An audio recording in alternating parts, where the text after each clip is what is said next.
Yes, we were discussing escape speed and we were trying to derive an expression for escape speed. Okay, तो यहाँ पे मान के चलेंगे कि ये पॉइंट ए से थ्रो किया गया इस ऑब्जेक्ट को, an object is thrown at a point A, and जब ये अर्थ के ग्रेविटेशनल फील्ड से एस्केप कर गया, ठीक है, तो ये जो पॉइंट होगा ये पॉइंट बी, मतलब यहां पे फील्ड से एस्केप कर गया, तब इसका ये पॉइंट इन्फिनिटी हो गया, it escapes to infinity, far away place को फाइनल पॉइंट में पहुंचा इन्फिनिटी में, उसको इन्फिनिटी तक उसको थ्रो किया गया, और जहां पे इसका एनर्जी हम जीरो मानेंगे, इसका टोटल एनर्जी क्या मानेंगे, हम जीरो मानेंगे। Total energy means the energy the energy kinetic energy plus potential energy. तो ये जब यहाँ पे ग्रेविटेशनल फील्ड से एस्केप कर गया तो ग्रेविटेशनल पोटेंशियल एनर्जी यहाँ पे इसका जीरो हो गया, क्योंकि ग्रेविटेशनल पोटेंशियल एनर्जी रहेगा तो फिर आर को उसको फिर खींच लेगा, ग्रेविटी रहेगा। तो ये पॉइंट जो है जहां तक ये एस्केप होके गया वो पॉइंट इन्फिनिटी पॉइंट है, और यहां पर एनर्जी क्या है, जीरो है। अच्छा, जब थ्रो किया गया था तब इसका एनर्जी क्या था, total energy at A. Okay, just write down this definition. Escape velocity, it is defined as the minimum, okay, velocity with which an object is thrown from the surface of earth so that it escapes from the earth's gravitational field and never returns to earth is called escape velocity. इसको is called लिखने की जरूरत नहीं है, and never returns to the earth because it is defined as आप लिखे हैं beginning में। ओके, तो ये द टोटल एनर्जी अगर हम लिखेंगे कि एक लाइन में लिख लेता हूं, consider an object, okay, of mass, okay, of mass m, okay, thrown with thrown with a minimum velocity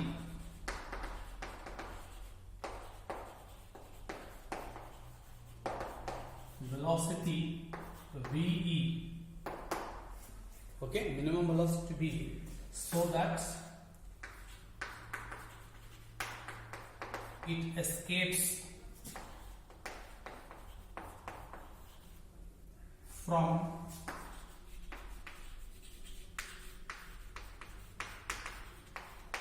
Earth's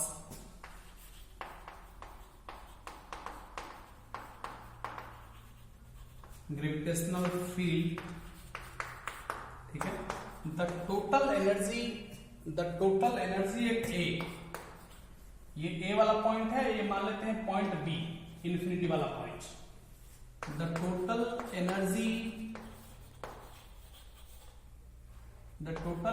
eight A, ये कितना हो जाएगा, half m v square plus, मतलब ये kinetic energy half m v square plus इसका gravitational potential energy minus GM, okay, minus GM by R E,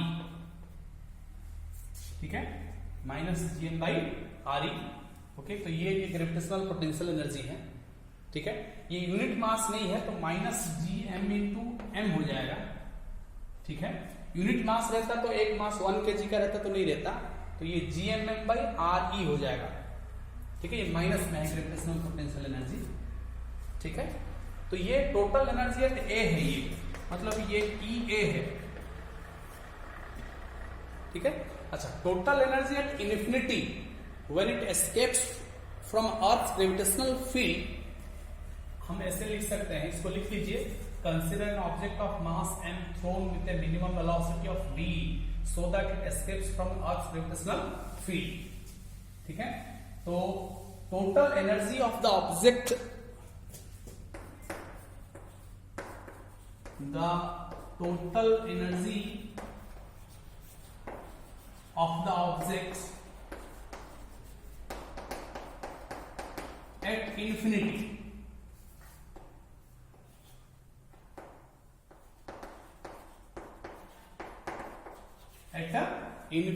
when it escapes,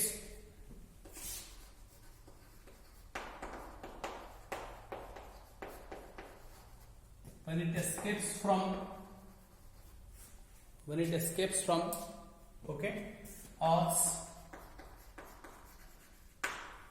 okay, when it escapes from Earth's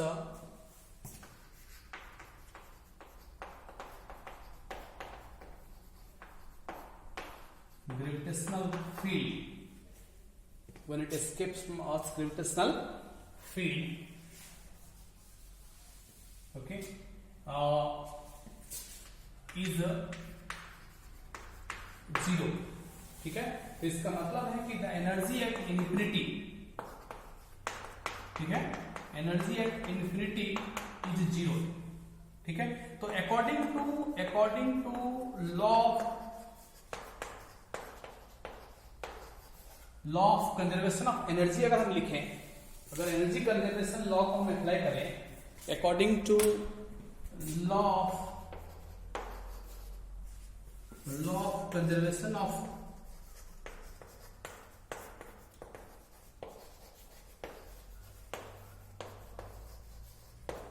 energy, ठीक है, the total energy at A is equal to the total energy at infinity, ठीक है। तो इसका मतलब है कि ये हो जाएगा half M V square minus G M M by R, मतलब आर ई, ठीक है। एम मतलब मास ऑफ अर्थ, ओके, ये एम ई कर सकते हैं, इसको आर ई लिख दीजिए, अर्थ के लिए M E mass of earth, ठीक है, into M is equal to 0। तो ये टोटल एनर्जी एट ए हो गया, ये total energy at infinity escape करने के बाद जो कि 0 है, ठीक है। तो इक्वेशन में यहां दोबारा लिख रहा हूं so that I can solve here, ठीक है। तो half M V square minus G M M M E, ठीक है, mass of earth into mass of the object by R E, radius of earth is equal to 0, okay. So that implies, इसको उधर ले लेंगे, ठीक है, तो ये माइनस प्लस हो जाएगा, half M E V square is equal to G M M by R E. तो दोनों साइड से मास कैंसिल हो जाएगा, तो ये v square is equal to 2 G M E by R E, ठीक है। तो जी एम बाई आर, ठीक है, G M by R, actually इसको हम ऐसे लिख सकते हैं कि v is equal to root under 2 G M by R. E लिखने का मतलब अर्थ का मास है, ठीक है। तो इसको हम कह सकते हैं कि escape speed of an object, ये रिक्वायर्ड डेरिवेशन है, एस्केप स्पीड, ठीक है। इसको और एक तरीका है लिखने का भी, इसको ऐसे भी लिखा जा सकता है, just I am writing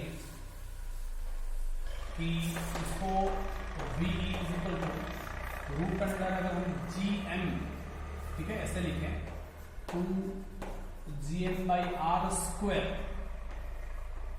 into R E, अगर हम कर दें, ठीक है। हमने यहाँ आर ई था तो आर ई स्क्वायर करके आर ई मल्टीप्लाई कर दिया, तो G M by R square, ये स्मॉल जी होता है, एक्सेलरेशन ड्यू टू ग्रेविटी होता है, ठीक है। तो ये हो जाएगा, ये तब ये स्मॉल जी हो जाएगा, हमने आर ई मल्टीप्लाई किया, आर ई डिवाइड किया, तो 2 आर इंटू जी हो जाएगा, 2 आर इंटू जी, ठीक है। तो ये इसका वैल्यूज अगर हम पुट कर देते हैं, जैसे radius of earth is constant, तो 2 into 6.4 into 10 to the power 6400 kilometre है, ठीक है। तो 10 टू द पावर 6 हो जाएगा मीटर में, ठीक है। और ये 9.8 रूट अंडर लिख देंगे, ठीक है। तो ये लगभग आपको 11.2 किलोमीटर पर सेकेंड आएगा। कितना आ जाएगा ये? तो ये एस्केप स्पीड है। एस्केप स्पीड को हमने कैलकुलेट कर लिया क्योंकि सारा चीज कांस्टेंट है, ठीक है। तो ये escape speed of an object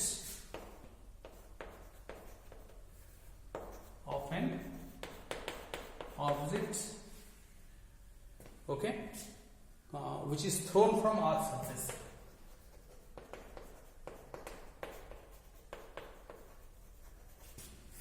From